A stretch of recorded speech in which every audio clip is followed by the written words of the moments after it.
Hello dear student, आज का video आप सबके लिए इम्पोर्टेंट होने वाला है। ड्रग इंस्पेक्टर जैसे कि आप सब जानते हैं एक बहुत ही रेपुटेटेड पोस्ट है और आज मैं ड्रग इंस्पेक्टर की जो वैकेंसी निकली थी परमानेंट बेसिस पे उसी के बारे में बात करने वाली हूँ।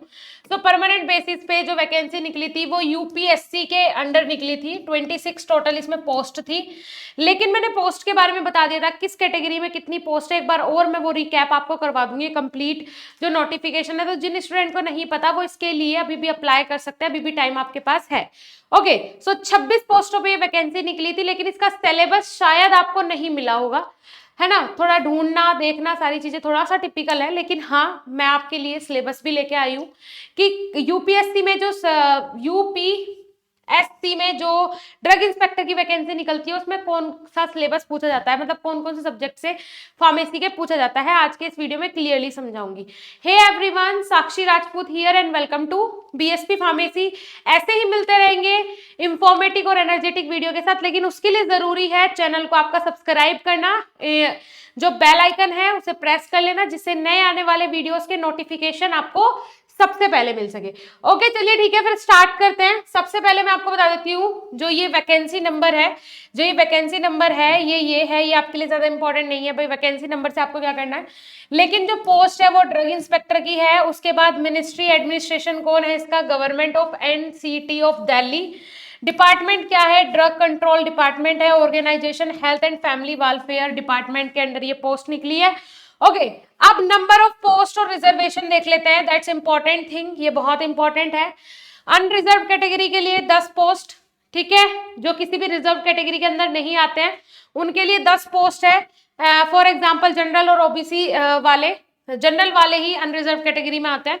सो जनरल कैटेगरी वालों के लिए 10 पोस्ट है, ईडब्ल्यूएस वालों के लिए 2 पोस्ट है, ओबीसी वालों के लिए 10 पोस्ट है, एससी वालों के लिए 3 है, एसटी वालों के लिए मात्र 1 सीट है।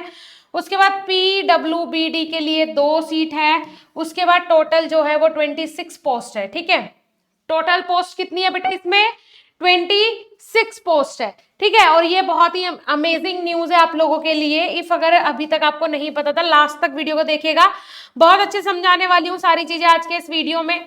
सो देखिए यहाँ पे सारी चीजें इन्होंने बताया भी है कि कौन सा टाइप किसका होता है। तो जिन स्टूडेंट को नहीं पता, जैसे कि किसी को नहीं पता होता है पीडब्ल्यूबीडी टाइप क्या होता है, जैसे कि कोई भी डीफ है या फिर हार्ड ऑफ हियरिंग है, मतलब जो कि डिसेबल है ना, किसी भी जो उसके बॉडी का पार्ट है, कोई भी पार्ट अगर डिसेबल है तो वो उसके लिए ये क्या होता है, यहाँ पे सारी चीजें होती है, ठीक है। अब ये कैटेगरी अलग अलग कैटेगरी आ जाती है पीडब्ल्यूबीडी की, तो ये भी आप देख लीजिएगा एक बार, सारी चीजें आपको समझ में आ जाएगी।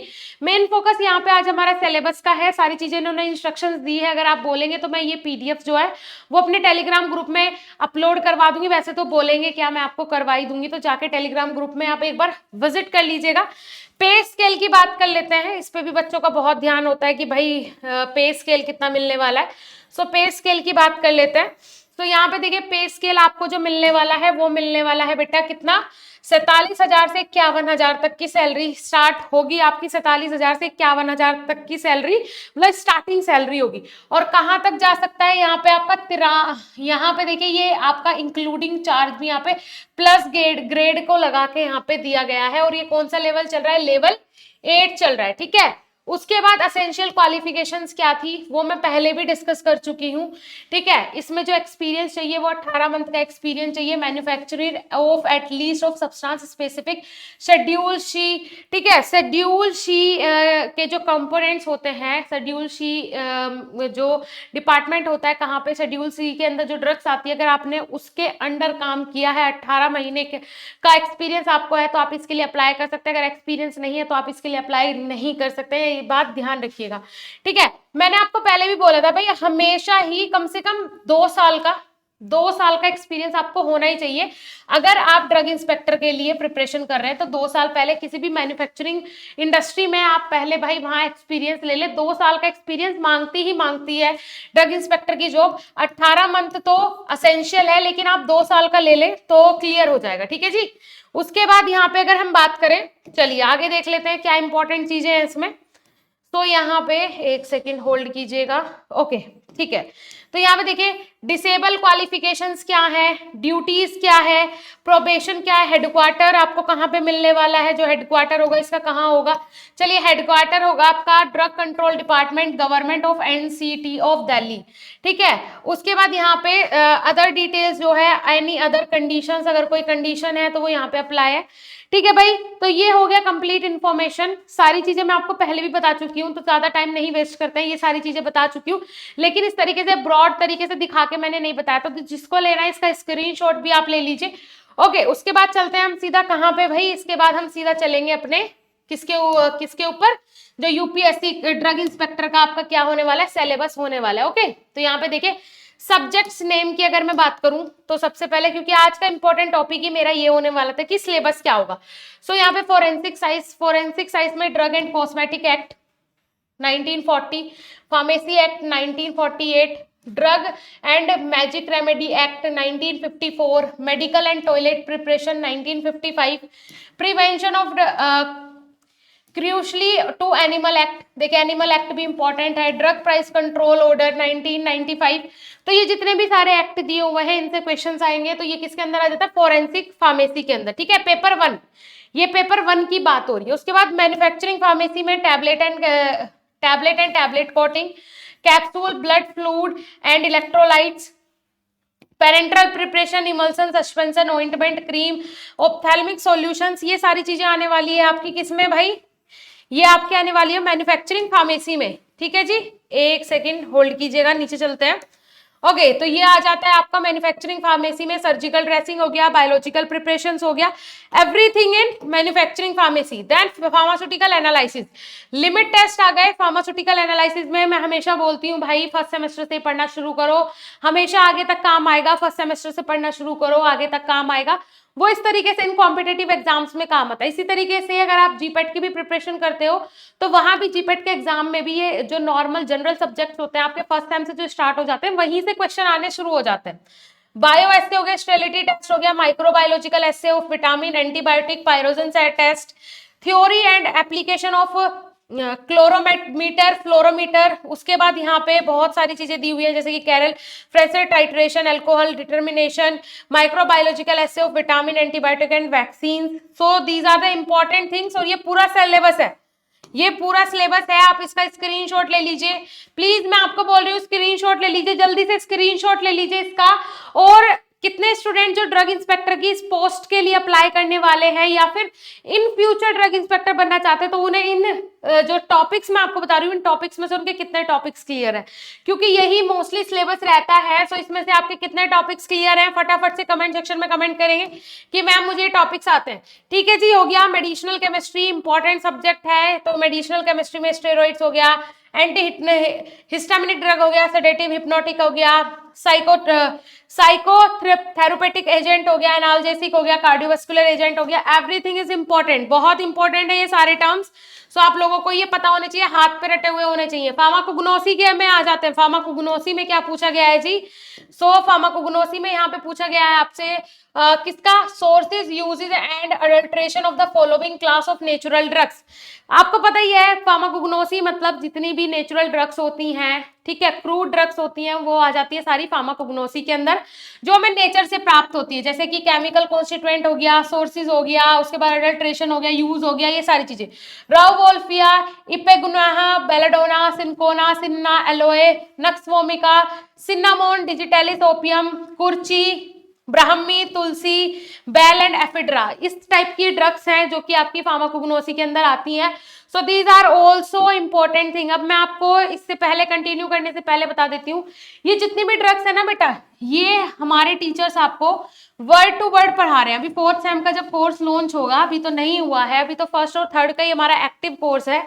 फोर्थ सेमेस्टर में टीचर्स जो रिकॉर्डेड लेक्चर्स आपको प्रोवाइड करवाए जाएंगे वो भी बेस्ट होंगे, साथ ही साथ जो लाइव क्लासेस होंगी वो भी। किस तरीके से मैं बेस्ट तो सारे ही कंटेंट है, लेकिन यहाँ पे आपके शुरू हो जाते हैं फोर्थ सेम से इंपॉर्टेंट सब्जेक्ट, ठीक है जी। तो यहाँ पे फार्माकोग्नोसी हो गया, तो फार्माकोग्नोसी में जैसे एग्जांपल ले लिया हमने सिन्ना का, ठीक है, सिन्ना का एग्जांपल ले लिया, तो सिन्ना में क्या बायोलॉजिकल सोर्स है, इसे किस और दूसरे नाम से बुलाया जा सकता है, मतलब इसका दूसरा नाम क्या है, केमिकल कॉन्स्टिट्यूएंट कौन से हैं, यूजेस क्या है, एवरीथिंग, कहाँ यूज होता है, कैसे यूज होता है, सारी चीजें इसकी बताई जाएगी। बहुत इंपॉर्टेंट आपके लिए होने वाले हैं आगे के सेशंस, बहुत इंपॉर्टेंट होने वाले हैं आपके लिए आगे के सब्जेक्ट। लेकिन उसके लिए बेस क्लियर करने के लिए आपको आज से और अभी से पढ़ना होगा।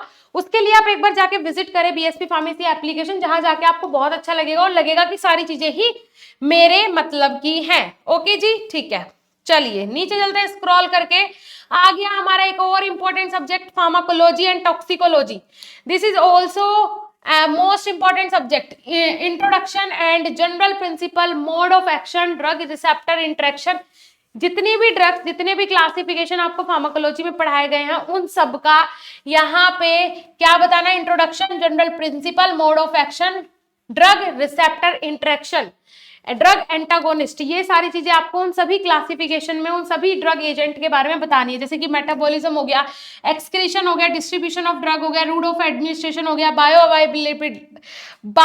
अवेलेबिलिटी हो गया, ड्रग डिपेंडेंस, एडिक्शन हो गया, एडवर्स ड्रग रिएक्शंस हो गया, ड्रग एब्यूज हो गया, ड्रग टॉक्सिसिटी, ड्रग एलर्जी, बायोस्टेटिक्स। आपकी जितनी भी क्लासिफिकेशंस दी हुई हैं फार्माकोलॉजी के अंदर, जितने भी ड्रग के क्लासिफिकेशन दिए हुए हैं, वो सारे यहाँ पे आपको पता होने चाहिए। उनसे क्वेश्चन बनता ही बनते हैं, 110% क्वेश्चन आते ही आते हैं। उसके अलावा यहाँ पे ड्रग डिपेंडेंस कैसे होता है, ड्रग एब्यूज क्या है, एडिक्शन क्या है, इन तीनों चारों में डिफरेंस क्या है, एलर्जी क्या है। ये सारी चीजें और ये कंसेप्ट आपके क्लियर होने चाहिए, क्योंकि यहीं से एक अगर हम एग्जांपल ले तो कंफ्यूजिंग क्वेश्चन इसी टाइप के क्वेश्चन से बनते हैं। क्लियर हो गया जी। अब बात कर लेते हैं next, hospital and clinical pharmacy, जो कि आपका डी फार्मा में ये सब्जेक्ट है, hospital and clinical pharmacy. Important subject है, handling of prescription, incompatibility, storage condition of drug, clinical pharmacy. यहां से आपसे क्वेश्चन पूछे जाएंगे। आगे चलते हैं, इंपॉर्टेंट सब्जेक्ट आ जाता है हमारा ह्यूमन एनाटॉमी एंड फिजियोलॉजी, जो आप फर्स्ट और सेकंड सेम में पढ़ते हैं, है ना, फर्स्ट और सेकंड सेम में पढ़ते हैं। देख लो फर्स्ट और सेकंड सेम के सब्जेक्ट भी आ रहे हैं यहाँ ड्रग इंस्पेक्टर में। यहाँ पे देख लिया, blood, digestive system, ear, reproductive system, urinary system, respiratory system, eye, nutrition, first aid, उसके बाद है यहाँ पे पॉपुलेशन कंट्रोल, एड्स कंट्रोल। ठीक है जी, ये सारे पॉपुलेशन कंट्रोल और एड्स कंट्रोल सोशल फार्मेसी के ये हो जाते हैं आपके, जो यहाँ पे टॉपिक्स है, सोशल फार्मेसी में कवर किए जाते हैं। ठीक है जी, चलिए ठीक है। अब ये जो सब्जेक्ट है फर्स्ट सेम और सेकंड सेम का, ये हमारे टीचर आपको पढ़ा भी रहे हैं और काफी अच्छे से इनके टेस्ट पेपर्स वगैरह भी सॉल्व करवाए जा रहे हैं, जिसमें कि आपके सारे कंसेप्ट क्लियर हो जाए। एमसीक्यू बेस्ड भी हमारे टेस्ट पेपर्स होते हैं, हर सैटरडे को टेस्ट होता है। जो स्टूडेंट ज्वाइन होंगे वो लोग तो जानते ही होंगे, अदरवाइज जो स्टूडेंट ज्वाइन नहीं है, मैं आप लोगों को भी बता रही हूँ, तो हर सैटरडे इसकी प्रिपरेशन करवाई जाती है। बिकॉज किस लिए, क्योंकि आप लोगों को तैयार करना है ऐसे कॉम्पिटेटिव एग्जाम्स के लिए, आप लोगों को तैयार करना है आज के लिए नहीं, आज के साथ साथ कल के लिए भी। ओके स्टूडेंट्स, आगे देख लेते हैं। आगे यहाँ पे कौन सा सब्जेक्ट इन्होंने दिया हुआ है, जनरल नॉलेज। ठीक है जी, एक सेकेंड रुकिएगा, पहले हम इसे कर लेते हैं इरेज। ठीक है, अब आ जाते हैं हम जनरल नॉलेज। अब बात खत्म हो गई जी किसकी, भाई अब बात हमारी खत्म हो गई फार्मेसी की। अब आ जाती है जनरल नॉलेज, जो कि पार्ट पेपर नंबर 2 होगा। इसमें आपका इंडियन कॉन्स्टिट्यूशन हो गया, साइंस इन्वेस्टिगेशन हो गया, डिस्कवरीज हो गया, हिस्ट्री हो गया, ये सारी चीजें यहाँ पे, स्पोर्ट्स वगैरह हो गए, जो कि आपके उसमें करंट अफेयर्स वगैरह में भी आ जाता है, इकोनॉमी हो गई, साइंटिफिक रिसर्च, कल्चरल हो गया, उसके बाद कंट्रीज एंड कैपिटल्स हो गया, एवरीथिंग। ठीक है, यहाँ पे इकोनॉमी हो गया, बैंकिंग हो गया, फाइनेंस हो गया, ये सारी चीजें आपकी किस में आएगी, पेपर नंबर 2 में, जो कि फार्मेसी का पार्ट नहीं होगा। क्लियर हो रहा है। उसके बाद यहाँ पे जैसे कि इसका सिलेबस जो है उसका जो पीडीएफ है वो मैं आपको प्रोवाइड करवा दूंगी अपने टेलीग्राम ग्रुप में। अभी जाके टेलीग्राम ग्रुप में ज्वाइन कीजिए, उसका भी लिंक आपको नीचे डिस्क्रिप्शन बॉक्स में मिल जाएगा। एप्लीकेशन का मतलब हमारी ऐप का लिंक भी आपको नीचे डिस्क्रिप्शन बॉक्स में मिल जाएगा। प्ले स्टोर से आप हमारी ऐप भी जाके इंस्टॉल करें, बीएसपी फार्मेसी के नाम से हमारी ऐप है। ओके स्टूडेंट्स, तो मेरे हिसाब से आज का वीडियो आपके लिए इंफॉर्मेटिव रहा होगा। बहुत ही इजी सिलेबस है अगर आप ये कवर कर लेते हैं, लेकिन कुछ जो इसमें कंसेप्ट होंगे वो थोड़े से टिपिकल होंगे, थोड़े से घुमा के दे रखे होंगे, क्योंकि भाई इतनी बड़ी लेवल का एग्जाम है। सारी चीजें हैं इजी, लेकिन थोड़ा सा ट्रिकी होंगी, तो उन्हें ट्रिकी जो होगा उसमें क्वेश्चंस वगैरह, वो जब आप प्रैक्टिस करेंगे तभी आपको आएगा। तो उसके लिए अभी से आप अपनी प्रैक्टिस स्टार्ट कर दीजिए। जिन स्टूडेंट ने अभी तक फॉर्म नहीं फिल किया है तो आप लोग फॉर्म फिल कर सकते हैं। अनरिजर्व कैटेगरी के लिए भी 10 यहाँ पे पोस्ट अवेलेबल है, सो आप लोग इसके लिए अप्लाई कर सकते हैं। ओके स्टूडेंट्स, मिलेंगे नेक्स्ट इंफॉर्मेटिव वीडियो के साथ, तब तक के लिए धन्यवाद, नमस्कार।